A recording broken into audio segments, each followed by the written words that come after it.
Hi there. This is an introduction to the most basic features of Hauntimator.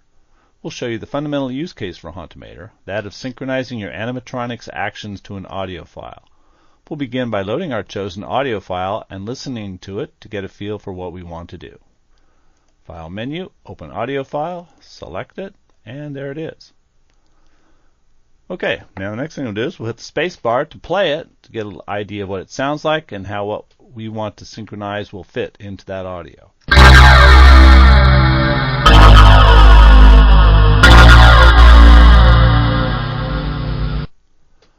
Alright, what we're going to do is activate a single servo and have it travel from one extreme when the audio is loud to the other extreme when the audio is quiet.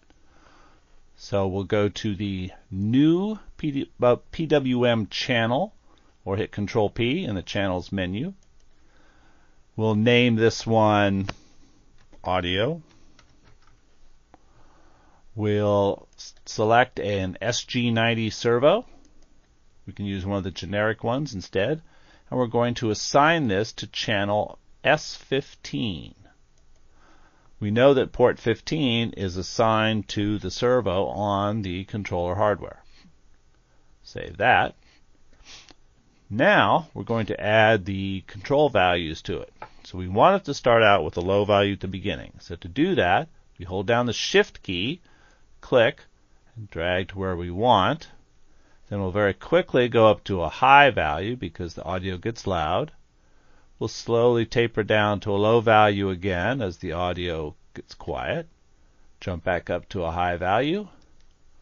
Taper down, not quite so low perhaps. Jump back up. And then taper slowly down to nothing at the end. Okay, that seems reasonable. Now, we will add a digital channel using the new digital channel under channels or Control D. And we'll name this one D6 and we're going to assign it to port number 6, D6. Save that. And we're going to add a second one. Call this one D7 because we're going to assign it to port D7 and save that. Now, what I'd like to do is have D6 blink on for a second and off for a second, and then I'll do something else with D7. So again, I'll hold down the Shift key. I'm going to add a 0 to start because I want it to be 0 at the beginning. Then I'll turn it on quickly thereafter, and then about a second later we'll turn it off. Turn it on again, and off, on, off, on, and off.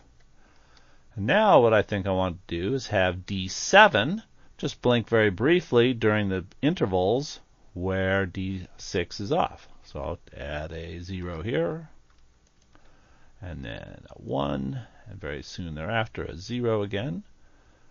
And then over here we'll add a 1, and a 0, but I think we'll just add another one here.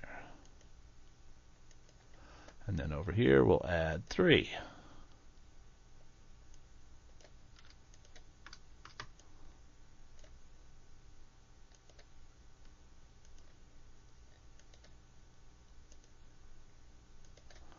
Alright, and that's our animation.